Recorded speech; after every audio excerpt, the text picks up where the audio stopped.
Welcome to Megabucks Radio. Conversations with successful entrepreneurs, sharing their tips and strategies for success. Real-world ideas that can put Megabucks in your bank account. Here's your host, Nina Hirschberger. There, and welcome to today's show. I am so honored today to have Mike Stewart on the line with me. Mike and I met years ago at a marketing conference we were at, and he's one of my heroes. He works every single day with small business owners like you and like I. And but Mike has been around the music industry. He is quite a musician. Mike, I was reading about you. I didn't realize that you actually recorded the theme to Disney's Wreck-It Ralph, one of my grandchildren's favorite movies, in 2012. Mm-hmm. Absolutely. It's a fun story. Yeah, in fact, I'd love to hear that story, but we're going to go on. So you have been doing all sorts of writing music and working with musicians. You used to live in Georgia, and a few years ago you moved over to Nashville because of the passion for the music industry. But the call today, because you work every single day with small business owners, the call today is to talk about ideas, strategies, things, stories that are happening with the small business owners right now during this pandemic. So, Mike, welcome to the show. If you have little nuggets of stories about your music industry, we'd love to hear those too. But let's just get right into it. So tell me some stories, Mike. Well, I'm sure, I hope when people hear this that the pandemic has passed and that we're on a recovery path of even being more affluent, more the economy's restored, and people are back to living life. And but the thing I think that is a wake-up call about this pandemic, there are strategies that small business owners, for one reason or another, just didn't want to embrace. I have two types of local business clients that I've worked with. Those that are willing to do what it takes to get what needs to be done, and those that don't believe it's worth doing and procrastinate and look at it as overwhelming and go, I'll never do that. And they have an inclination. I want to hire somebody to do that for me, or I want to just think it's not worth doing. And so therefore, a lot of people, even when they were told this is the path, for one reason or another, didn't embrace it. And so, one of the things that's been interesting to me is, the world is now realizing that there are different ways and somewhat better ways of doing things. A story I could tell you that I think is interesting. I've known about Zoom since the beginning. I use GoToWebinar, WebEx, Zoom, Skype. I mean, if there's a virtual meeting tool, I know about it or used it, StreamYard. The list goes on and on. They're just tools. And in the networking days of building relationships with brick-and-mortar local businesses, you'd say, hey, would you like to meet virtually? And I tell you more times than not, no, I like to be face-to-face with people. So you need to come to my place of business, and let's set up a meeting. So all of a sudden now I'm getting in the car, driving across town because I want to build a relationship and know, like, and trust with a local business owner. And I kept thinking, I could really be more efficient if I was using something like Zoom or GoToMeeting, because it's really not that complicated. And so now this pandemic has made the whole world discover, Zoom went from 10 million uses a day to 200 million overnight. It's because, the reluctancy of this is the way we've always done things.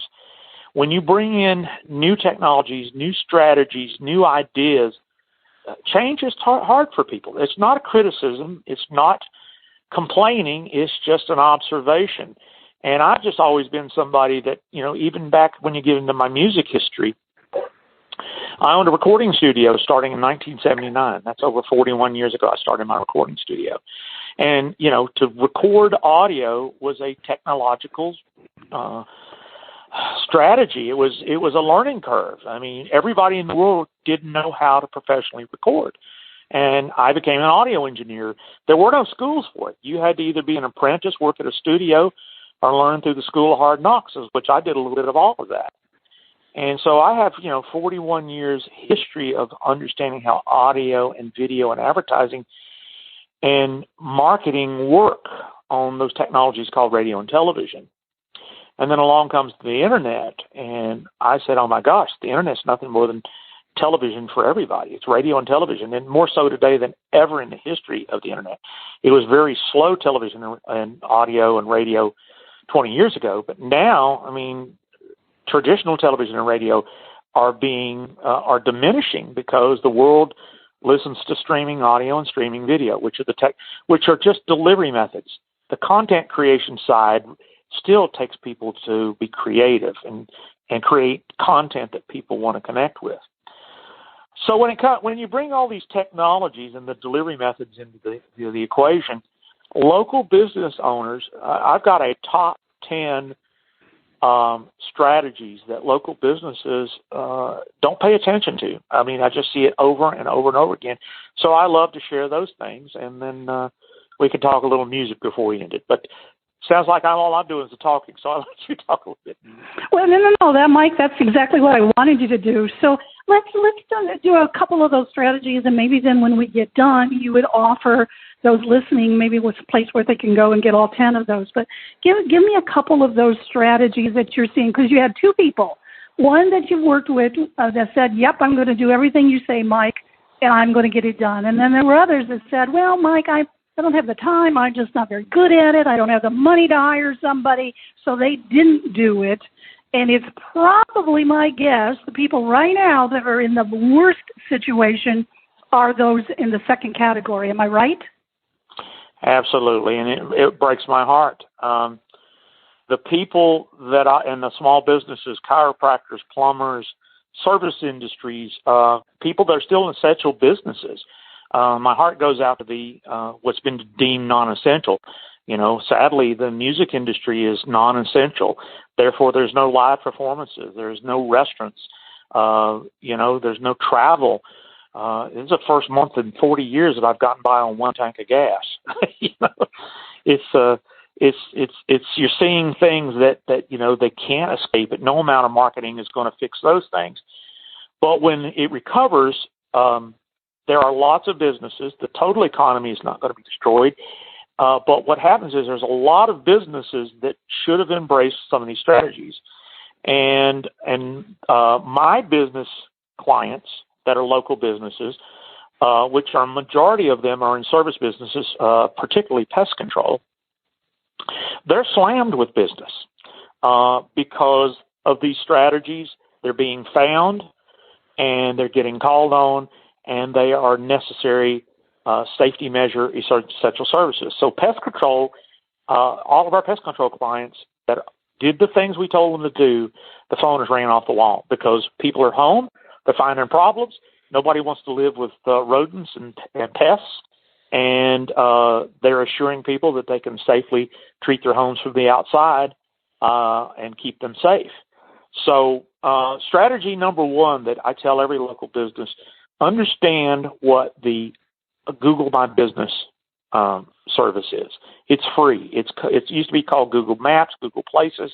It's called the push pins or the 6-pack. It's are you listed, and it's where people praise you or complain about you. And I look at customers every day that never pay attention to it, have nothing but horrible reviews, what are called 1-star. A lot of people have said, I'd give you 0 stars if I could, but the bottom is 1 star and the top is 5 stars.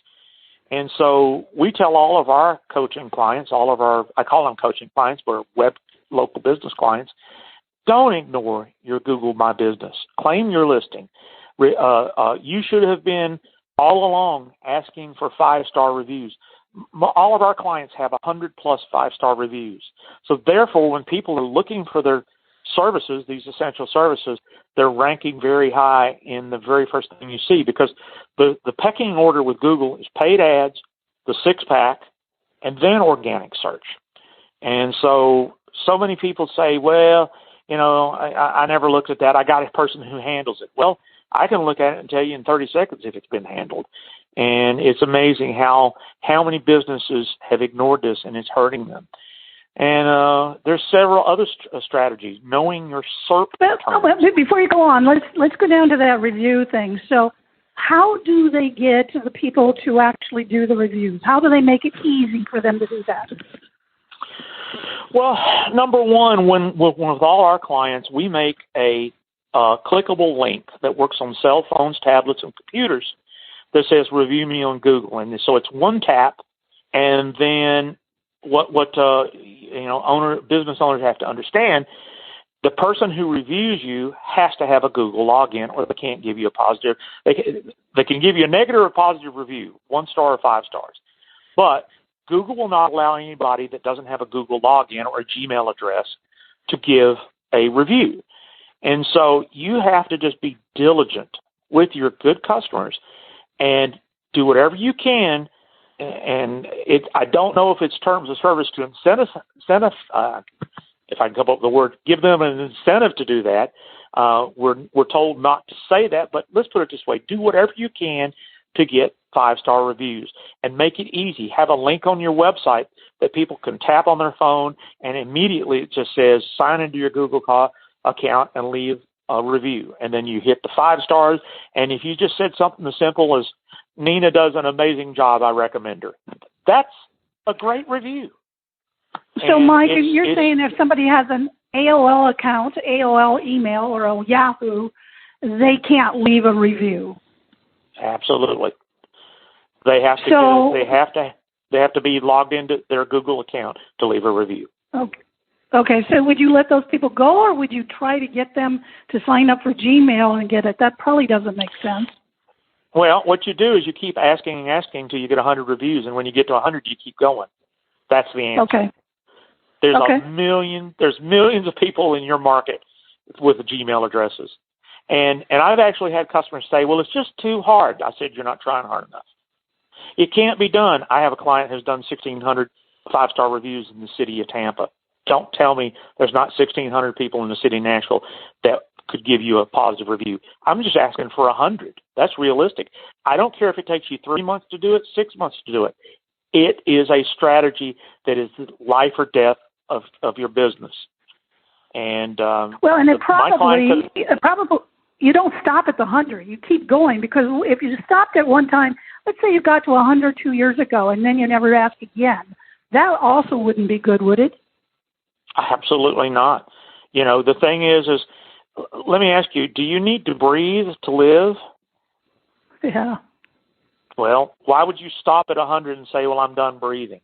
This is the lifeblood of your internet presence, which has nothing to do with the quality or look of your website. It's about when people are on cell phones. 96% of the world finds local businesses on their cell phones, and they make a decision to call you or not, sometimes from just your Google reviews or your Yelp reviews. So you really need to do it at Facebook, Yelp, and Google. You need to do all three. You need high praise at all the review sites. And those are called annotations, and those are called reputation management. And that is probably one of the most important strategies. And there's more, and I'll be glad to tell you more that I recommend. But yes, go ahead. If you're a local business, let's keep going. Well, one of the things you said earlier is like, how do people get in touch with me? Well, I teach the world my SERP terms. Now, have you ever heard SERP term? Do you know what that means? No. Good. Well, I'm glad. We're going to educate your listeners and Nina at the same time.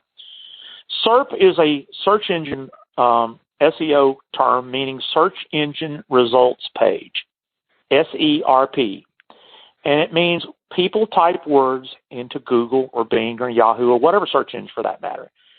And those are the words that people, there are generic SERP terms like, as an example, roofer near me, real estate agent near me. Those are generic SERP terms. However, and to get on the first page of the search engines for those generic terms are really competitive and pretty much unlikely. However, a lot of businesses have SERP terms that guarantee that they will dominate that search result. They will be the dominant results. So as with me, you could go to Google right now and type in websites you control, 3 words. And I don't care where you're in the world, I dominate the page of Google for websites you control. And we discovered that lots of local businesses, an example, one of my clients is Canton Termite, Canton Termite, 2 words. He dominates Google all over the world for those SERP terms. So a strategy that has helped a client like Canton Termite dominate during these times, he has 100-plus reviews. He's told me many times, he said, people have called me and said, he always asks, why did you call me? You know, what motivated? He said, well, your reviews were through the roof. He said, I can't calculate the amount of money I've made by that. But he markets all over his local market his SERP terms. If you need pest control, Google Canton Termite. That's it. Search Canton Termite and you will find him. So SERP terms is a valuable strategy that you can market through a multitude of media. We actually do it with music. I created something called SERP Music, which is a jingle, a piece of music with your SERP terms sent to music, so that when people hear your radio and TV and YouTube and Spotify audio ads, and even audio ads on Facebook, they're hearing in their subconscious your SERP terms. In fact, the lyrics are Google Canton Termite and pest control. No bug will survive. And then you put their phone number, and we sing their phone number. And it makes it dead easy on a subconscious level, using the power of music to teach your local market their SERP terms. Hey, Mike, what's the name of a pest control? I need to get a pest control agent. Who do you recommend? Oh, I can't remember their number, but just Google Canton Termite. You can't calculate how many times that happens when you market SERP terms in your local market, in print, in audio. The list goes on and on of ways of making that presence on a local basis. And the people that do are reaping the benefit from it now. The people that never made it a priority are buried. And that's one of the reasons I'm an advocate of using music to market SERP terms. So actually what you're saying is, even let's say it's a chiropractor, and a chiropractor that listened to you and got the reviews and Google My Business and SERP terms, versus chiropractor who said, well, you know, Mike, I'm just not really technical. There's even a difference right there. It's not even industry. Oh, absolutely. Well, in fact, I've got a chiropractor in Gainesville, Georgia, and we did a jingle, and that gets to another strategy I'll tell you in a second. But Dr. Jack Winter has the Winter Wellness Center, and his jingle sings Google Winter Wellness, just like a winner of a ball game. And he dominates the first page of Google for Winter Wellness. Nobody else in the world dominates it like he does. So he markets his SERP term through YouTube advertising, paid advertising. He does Google AdWords. And, of course, the other strategy I was going to tell you about, we knew years ago in internet marketing that blogging was a organic content marketing strategy, meaning the more content you create and put on your website, the higher you can rank for all kinds of search terms in Google. And it was a strategy called blog and ping. And it required you being a good writer. You know, in other words, people were reading your content. Well, I'll be honest with you. I've never been a good writer. I don't like writing. I used to hate term papers. But I love sharing knowledge. So the advent, and in fact, one of my mentors is a guy named Seth Godin. I believe everything Seth says. I read him. I listen to his podcast. Seth recently said podcasting is the new blogging. It's easier to speak and transcribe than it is to write. So Dr. Winter has the Winter Wellness Podcast in Apple, in Spotify, in Android, in Google Podcasts, in Stitcher, on Alexa. In other words, he's telling his local market to get tips of staying healthy from he and his wife, who is a certified nutritionist, and their podcast is advertising their business. And it's content marketing, which is raising their internet presence on a local level because they're willing to produce a weekly podcast and blog. So that's another strategy. Most businesses, the objections I get is I don't have time. Well, you got time now.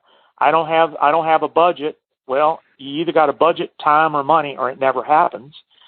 I don't want to do it. Well, okay. I don't want to eat healthy, but okay, I can't get mad because I was told to eat healthy and I would feel better. I mean, it's just the part of the service, the part of the way of making things happen. And then more importantly, I'm overwhelmed and I want you to do it for me. I can't be you. I'm not an expert at health. I'm not an expert at pest control. I'm not an expert at plumbing or roofing or I'm not a chef. I'm not a restaurant. I'm not in other words, I know internet audio. That's my specialty. And I could talk about that all day long. But you have to create original content proving you're the authority. And when you prove you're the authority, you can say, oh, by the way, here's how you can get in touch with me and do business with me. And we want to do business with people that we know they're the authority. We like them, we trust them, and we feel like we know them. And so what happens is I have a formula with podcasting and blogging. Give 80% away amazing content proving you're the authority, and 20% of the time tell people in a commercial how to find you, like you, trust you, subscribe to you, and buy from you. And that formula works for everyone. So I would go to customers and say, you need to do a podcast. Nah, it just sounds like you're trying to sell me something. No, I'm reporting to you what if you want. You said, I want to be found more. Well, you need to do content marketing. Well, I don't want to do it. I've got a social media person that does that for me. Okay, great. Are they really creating unique, original content that sounds like it's in your voice? I've seen the results, sadly, of too many people are just, they're posting on social media, happy birthday, and don't forget it's Mother's Day. That's not original, helpful content. That's just repurposing the obvious. And so content marketing is about answering questions with authority and positioning yourself as somebody who knows what you're talking about and reminding them you're the person to trust to do business with.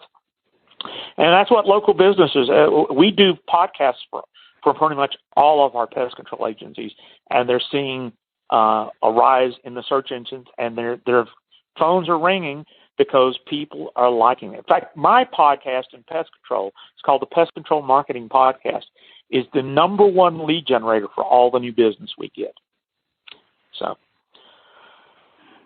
Wow, this is really great. No.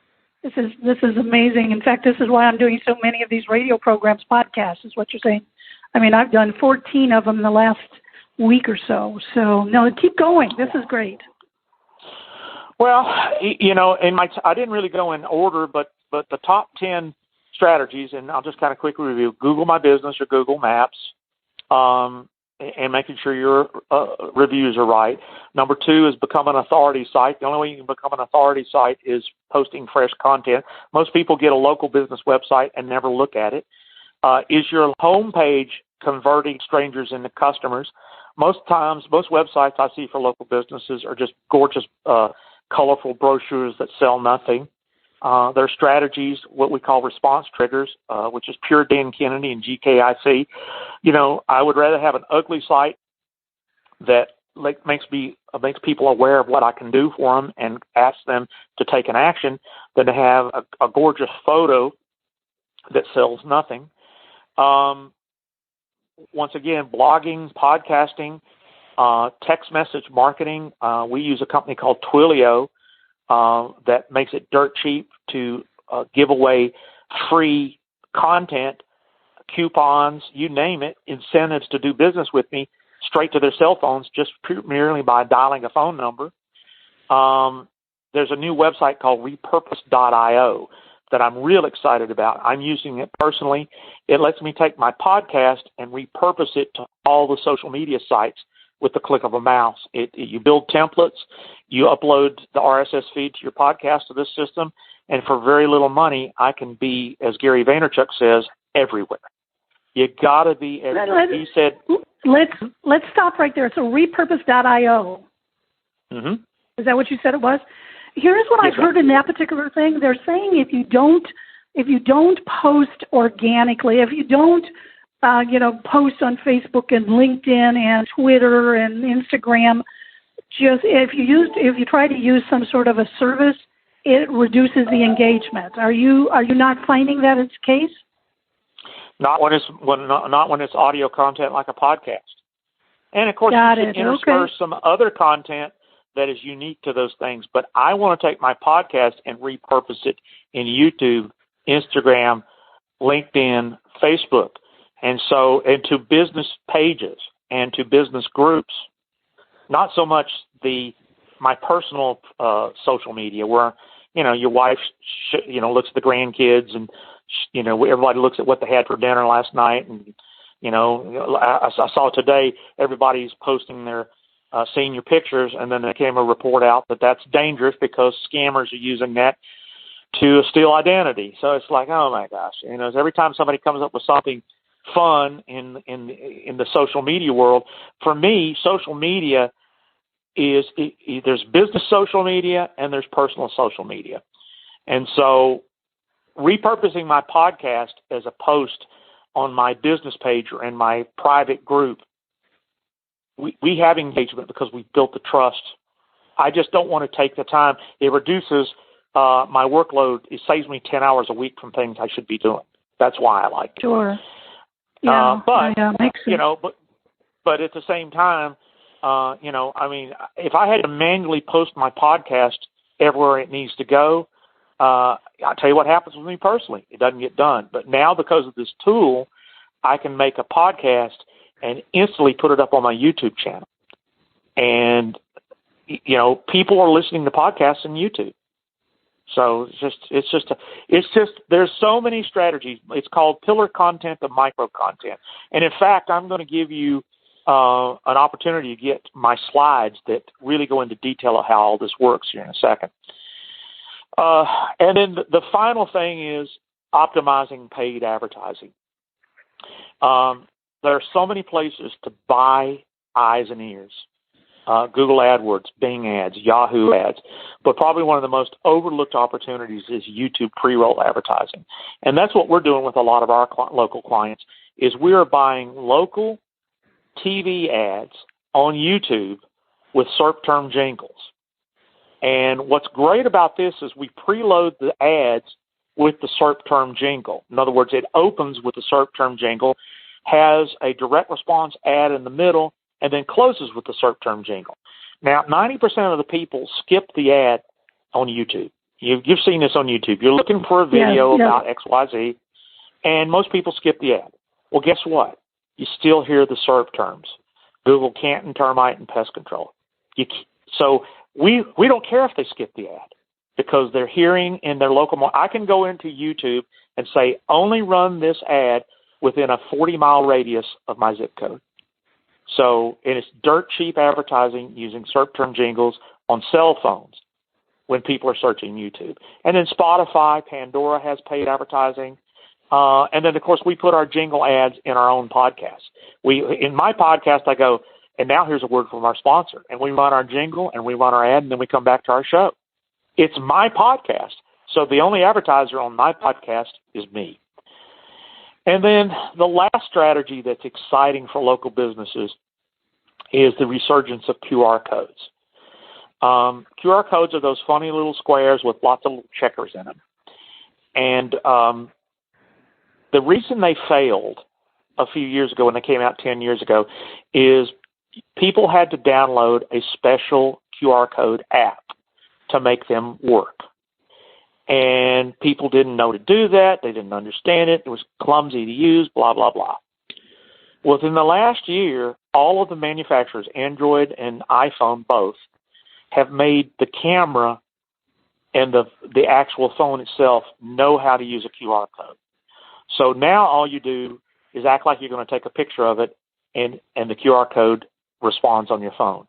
So it's never been easier to push content to a phone with a QR code. So you can put QR codes on shirts, giveaways, coffee cups, brochures. I actually do them in webinars. I tell people, pull out your phone, point it at the slide, and I can send you anywhere on the internet I want to just from a QR code. I can push a phone number to you. I can push anything imaginable. And this is one of the things that our customers do that have made a huge connectivity by driving their local market to secret offers, coupons, you name it. And it's an underutilized opportunity because you got to remember, 96% of the world finds local businesses on cell phones, not computers. In fact, when we look at the stats of our advertising, over 90% of the response is coming from phones. You know, I ask people every day, I said, what is this device? And they say, oh, it's a phone. No, it's a computer 1 million times more powerful than the computer that got man on the moon. It happens to have a phone in it. You've got to start thinking of it as an internet-connected computer that you market to.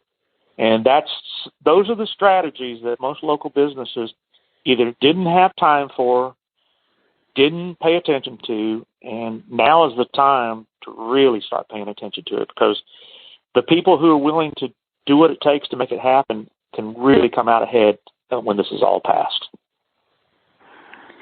Wow, Mike, I hadn't heard you give all those strategies. That is fabulous. If somebody wanted to hire you to do one of those SERP jingles, do you work outside of your local Nashville area, or? Oh, absolutely. In fact, we sold a jingle yesterday in Australia to a pest control agency. So, yeah, the beautiful part that's been very a blessing to me and my wife is we have virtual businesses and we can do business anywhere in the world. Always have, and never had any intentions of doing anything less. And that's one of the things I think has hurt so many local businesses, i.e. restaurants. When they can't serve food, they went from making a living one night to zero income overnight. And so, their wish is to hurry up and get back in business. But for us, we can do business everywhere. And of course, the businesses that, had email lists and text message lists, they could communicate with their local market and, come up with creating things. They could have maybe done cooking classes. They could have sold, had gift cards for sale. They could have informed their local businesses how to do curbside pickup.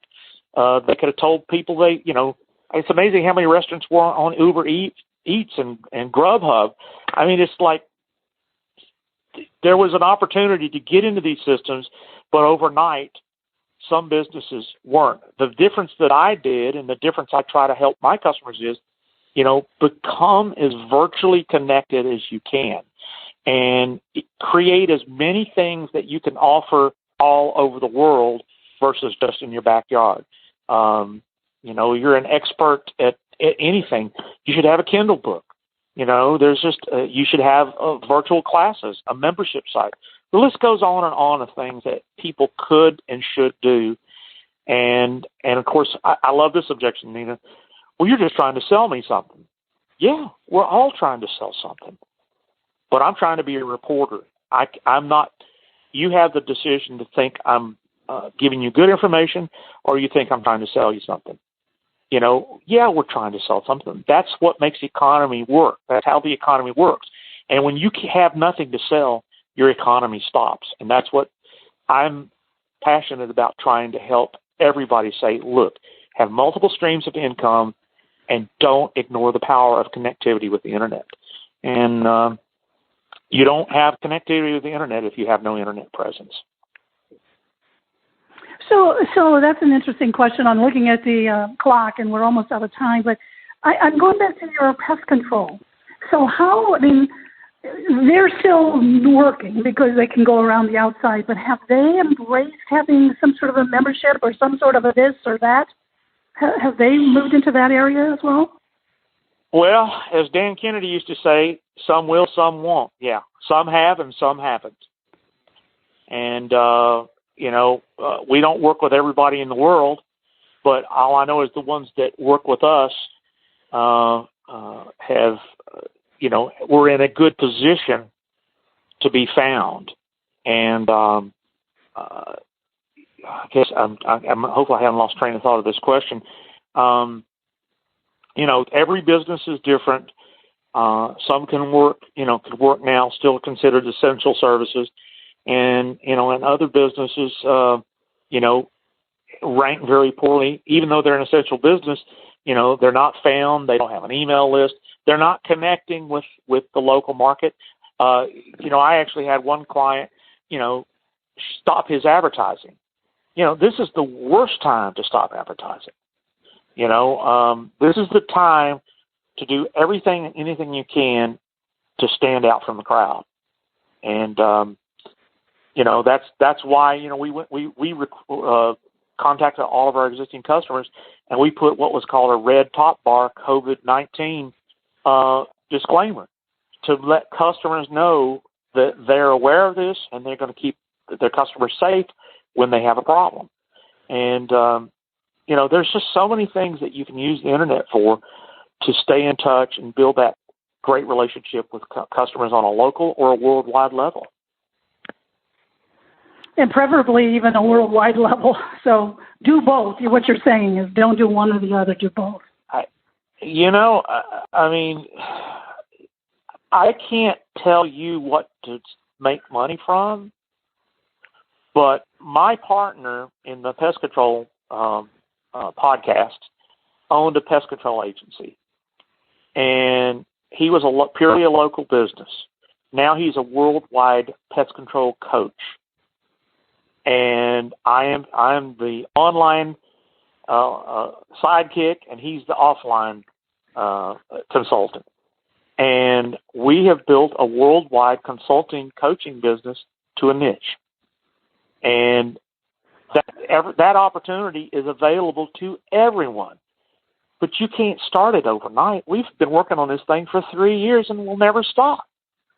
So all you can do is do the best you can to get as much business coming in the door, and then, start embracing things that, I think I heard it years ago, do what you fear. Well, a lot of times people get overwhelmed with this stuff because it just seems like it's too hard, it's too scary. I don't like technology. If I hear one more time, I'm technically challenged. You know what? We're all technically challenged if we don't know how to do it.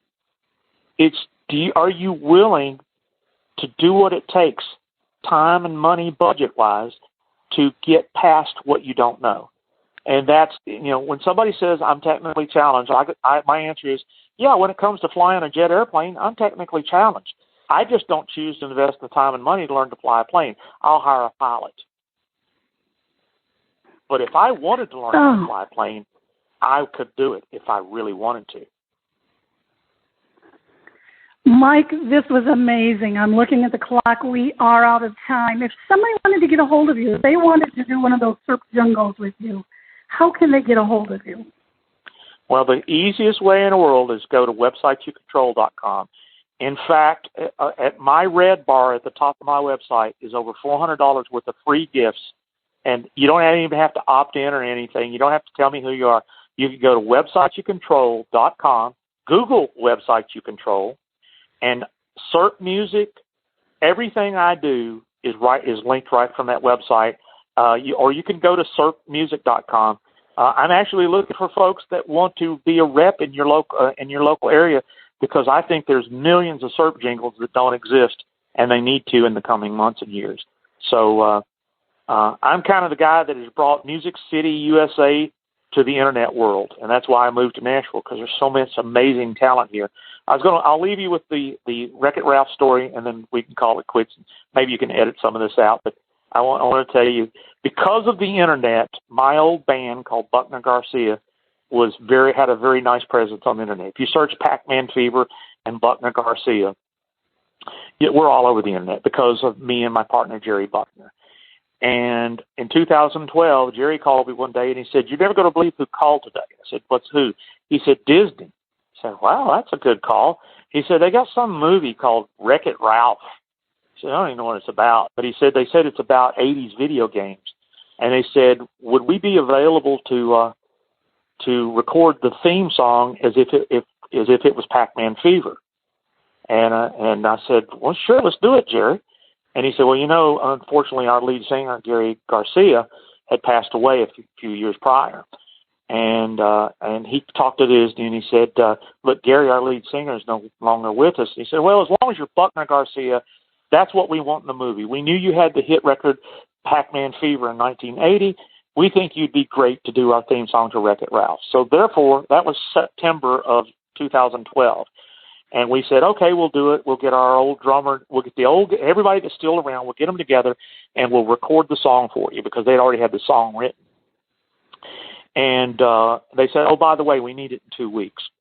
So we recorded it on our computers and uploaded it to Los Angeles. And by Thanksgiving, when the movie came out, we were in the movie. So that's how we got to do it. Because of the internet, we were able to record it at home, send it to Los Angeles over the internet, and it got in the movie. And it was the last piece of music in the movie. And we went to the theater. This is the last funny piece about it. We went to the theater to hear our theme song. And by the time it got to the credits where our song played, the theater was empty. So I guess nobody's ever heard it.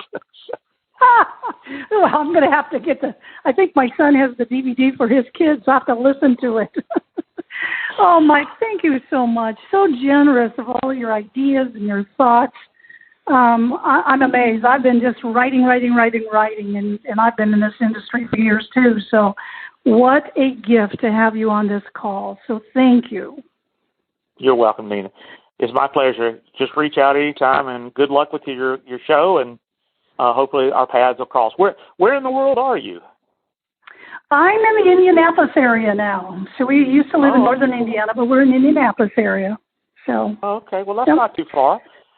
Well, when the freeways open up again, you'll have to come to Music City and check it out someday. Oh, man, I would come to see you in person anytime. But let me close the show here. We'll snip this part out.